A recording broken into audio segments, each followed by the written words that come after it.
O Tetsuo, O madness, be here with me, let go the light, so through dark I'll see. Hello and welcome back to an episode of Generation Films. My name is American Ben, aka El Benito Peligroso, and today we're going to revisit the 1988 cult science fiction cyberpunk classic anime, Akira. Or perhaps I'd be more well-placed to say, finally, we're going to revisit Akira. On this channel, we do a lot of things, but if I could encapsulate everything we do into a succinct utterance, I suppose I'd phrase it, we do sci-fi and deep shit, and hell if that's not Akira in a sentence. And yet here I am, what seems like ages into the life of my channel, and I've yet to give the film its rightful exegesis because I just couldn't find the right angle until now. Yeah, disaffected angry youth, militarization, police states, nuclear proliferation, corruption, religious fanaticism. Akira hits on it all. And Akira is brilliant. However, I guess I don't really feel like any of those themes are what makes Akira brilliant or original. Don't get me wrong. It's not that its themes are dead on arrival. Its portrayal of a society acquiesced to authoritarian megalomania, its conveyance of madness amidst unrest, and the violence and concurrent blindness of man to his own iniquity in executing such brutality are bloody, fruitful, and relevant ideas the film explores. But I would argue it carries out this expansive discovery without striking upon novel thoughts.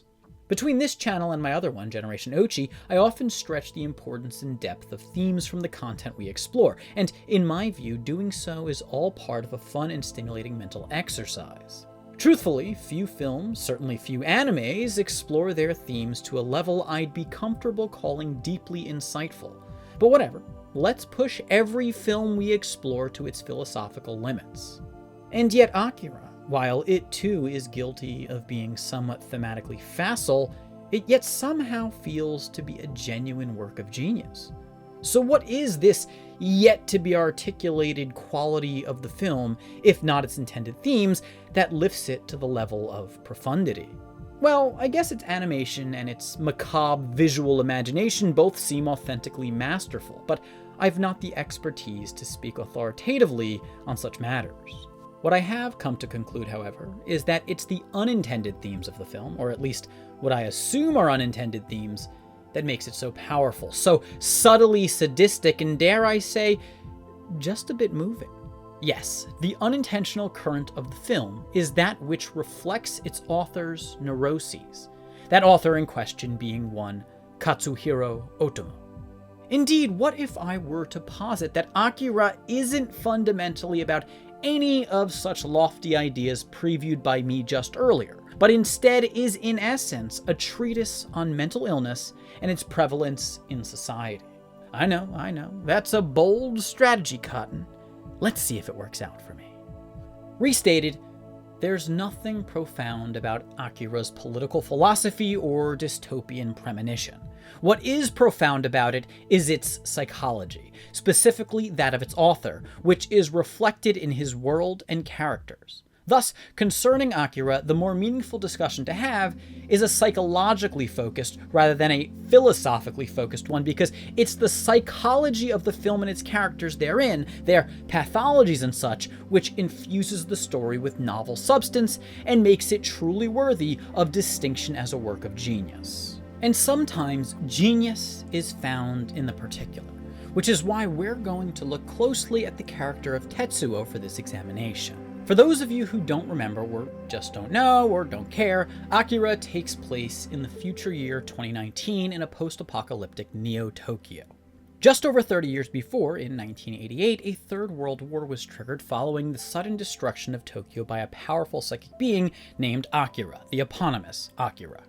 Now, in 2019, Tokyo has been rebuilt into a police state on artificial islands in Tokyo Bay. Neo-Tokyo is rampant with government corruption, street violence, protests, and general unrest, thus necessitating martial law. During one night of particularly barbarous upheaval and violent protest, Shotaro Kaneda and his biker gang, the Capsules, are clashing with their rival biker gang, the Clowns. Capsule member and Kaneda's best friend Tetsuo crashes his motorcycle amidst the chaos and is taken into custody by government authorities. In the hands of the government, Tetsuo is inducted into a secret government project, the mechanisms of which appear to awaken his latent psychic abilities. Abilities, the government scientists note, which are similar to that of Akira's. Tetsuo eventually escapes from captivity, and adrift in a fit of psychosis, he goes on a violent rampage across Tokyo. As he descends further and further into a mad and unruly fervor, both the government and his gang member comrades, led by Kaneda, attempt to track him down and prevent him from destroying Neo-Tokyo. Now, when interpreting this film, often viewers will make a presumption that its world is real. Now wait, I'm not saying that the reality presented in Akira is but a dream. Huge eye roll to that. And I'm not in the mood to dissect the word real either. But in the most literal sense, the world portrayed in Akira isn't real. It's animated. It's a manifestation of its author's imagination. And I really want to start there, from first principles. And the second principle is that, even better yet, it's a manifestation of its author's perspective of reality, and thus what, in his view, banes it.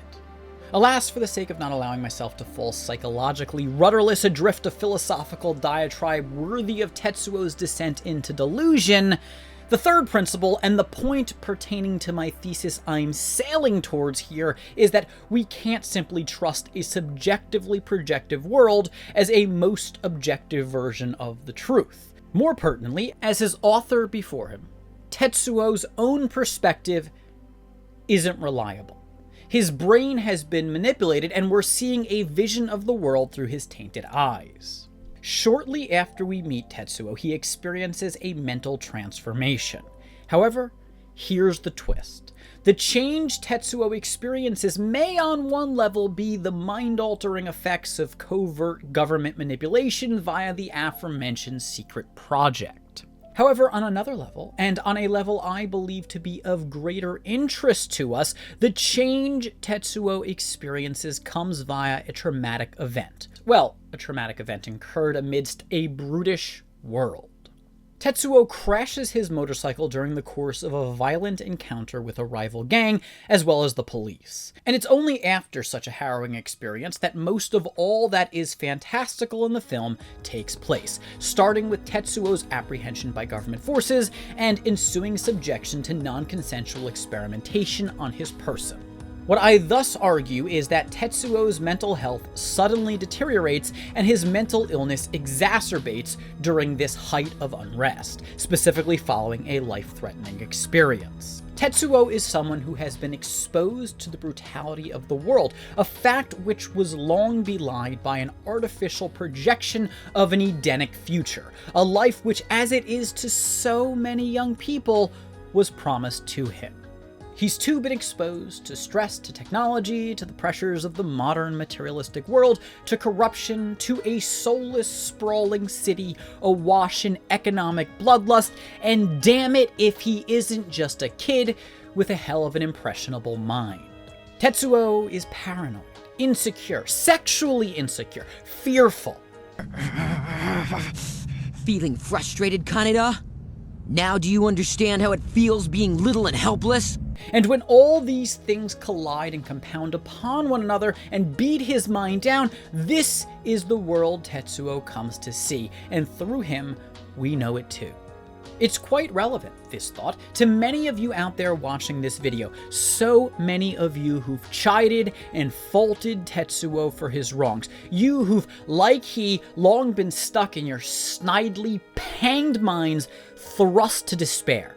Then came the pandemic and locked you away in your room so that your minds were alone with you to do their worst, and by this misfortune didst some of you crack. Your worst thoughts burst forth, your crazy came to play. Some of you lost it, and others nay. Did you just barely hold on? Tetsuo did not. His anxiety, his depression, his despair, all at once overspilled and overcame him, and he broke down. Throughout Akira's story, Tetsuo is battling his brain. Not a brain that has been directly manipulated by some diabolic clandestine government agency, but by the conventional trials and tribulations of life. Real mental illness is something you can't just stop, you can't track. It's a constant battle. It's true suffering because you know something is wrong with you, but you don't know how to stop it. It's as if your brain is working separately from you. Tetsuo's worst enemy is his mind. In my view, to assert that a secret government organization is trying to imprison and kill Tetsuo is a tad misleading. I would say instead that Tetsuo believes that a secret government organization is trying to imprison and kill him. He's paranoid. Lots of people in society, a society rife with inequality, corrupt leaders, and distrust, are paranoid. Actually, humans in general are paranoid because they're afraid to die. And there's a lot of hungry predators and morally indifferent forces of nature out there ready to strike. The plot and setting of Akira is reminiscent of the world, our world, from the perspective of a paranoid person, someone who questions the moon landing, believes domestic terrorist attacks are false flag events, and thinks that a secret cabal of demonic elites are conspiring to kill the masses. Except in fiction, in Akira, it's as if the paranoid person is completely right about all of his suspicions, because all we see is what is contained in his vision, a perspective that's colored by fear and despair. In Tetsuo's reality, everything is dark and drab. Everything is draped in the colors of night and blood. And in this world, malevolent organizations and forces act in secret underground. An entire world of illicit activity spans the sewers and tunnels below. This is not a realistic conception of the world, but a fanciful conception imagined by a tried and anxious mind. It's of course then undeniable that we're somewhat recapitulating Tetsuo as a protagonist. When you're paranoid or even mentally ill, you're not wantonly violent despite lashing out on unsuspecting civilians, you're only protecting yourself from undercover agents of destruction. You're acting in self-defense, and everyone else is crazy. In some compartments of his mind, Tetsuo is the hero of his story, not a raging maniac run amok. And yet, he's also sometimes aware of his abnormal thoughts and behaviors. What the hell is going on with me? Am I dreaming? These powers, are they real or just a hallucination? Somewhere in there, he knows he's losing his mind, but he's not totally sure, and such is the dissonance in the mind of a madman. The war inside, if you will. Tetsuo recognizes something is wrong with him. But at the same time, that very something could actually be right. Are those overcome with severe anxiety or fear, with paranoia, with new perspectives of the world that show it disrobed to be frothing with evil and death? Are such people sick and twisted, or have they opened their eyes to the truth? Is Tetsuo's mind in retrograde or in progress? Is what he's experiencing madness or revelation? Well, madness, mostly, and I don't want to encourage it. Delusion, even. But I'm simply projecting the doubt that the ill mind affords itself, making its enticements so hard to escape.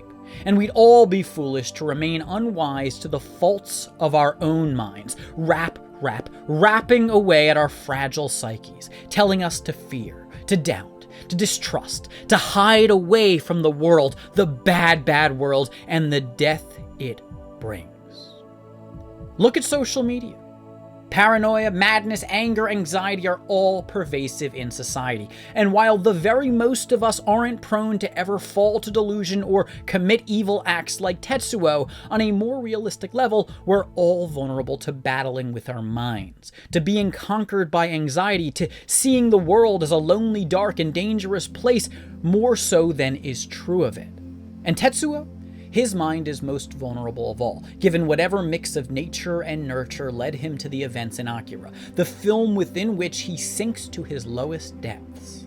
He isn't growing more psychically powerful as the movie progresses, rather, he's maddening. He's incrementally losing control of his mind.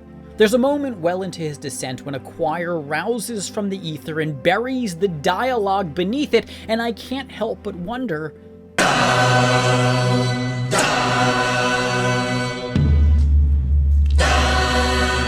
Is this not some regular soundtrack musings, but something instead that Tetsuo and Tetsuo alone can hear?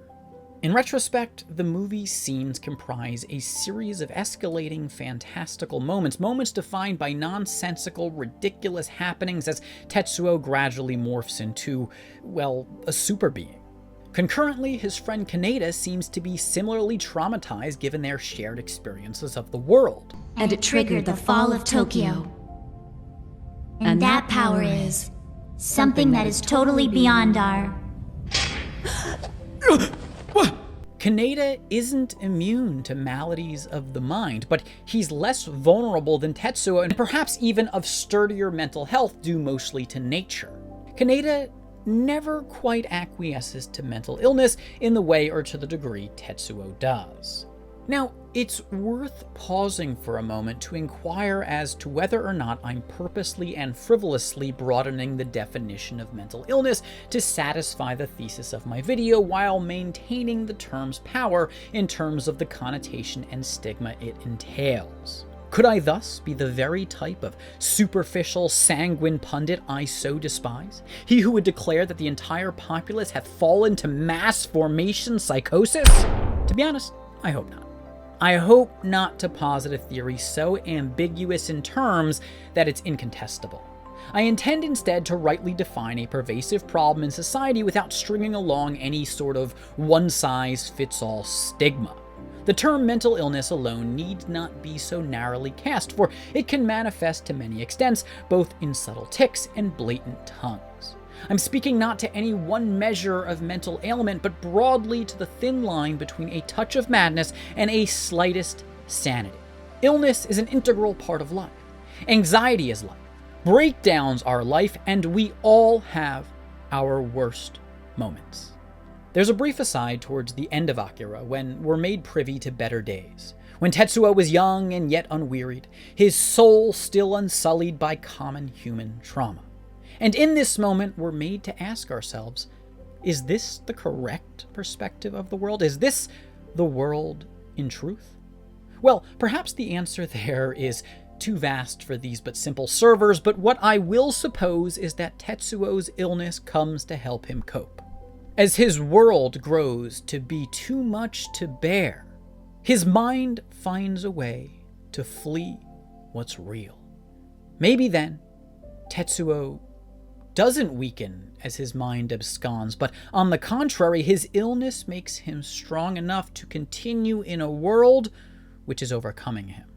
It's the very truth he can't consume, and so his mind makes a new one. One that says, yes, there's all these depraved forces in the world, but he's strong, stronger than them. He's in control. He's triumphant, or all what entreats him fall.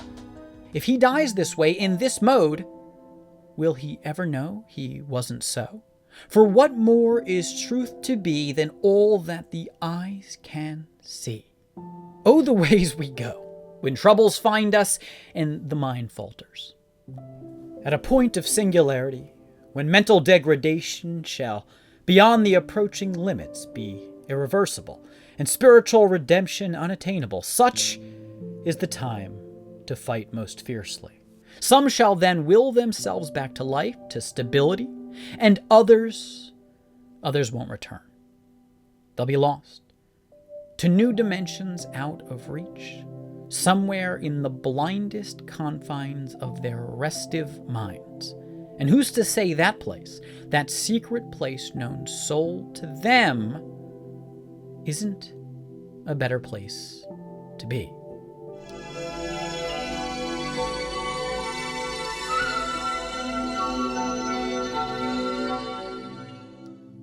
Anyways, those are my thoughts on Akira. Please do know I wrote the script for this video long before any horrific events took place in the real world, so there's no reason for it, but that I wanted to do a video on Akira. Please do give this video a big thumbs up if you enjoyed it. Comment down below, let me know what you think. Remember to subscribe to this channel and hit that damn notification bell so you don't miss a damn thing. For now, my name is American Ben. I'll catch you next time. Generation Films, peace.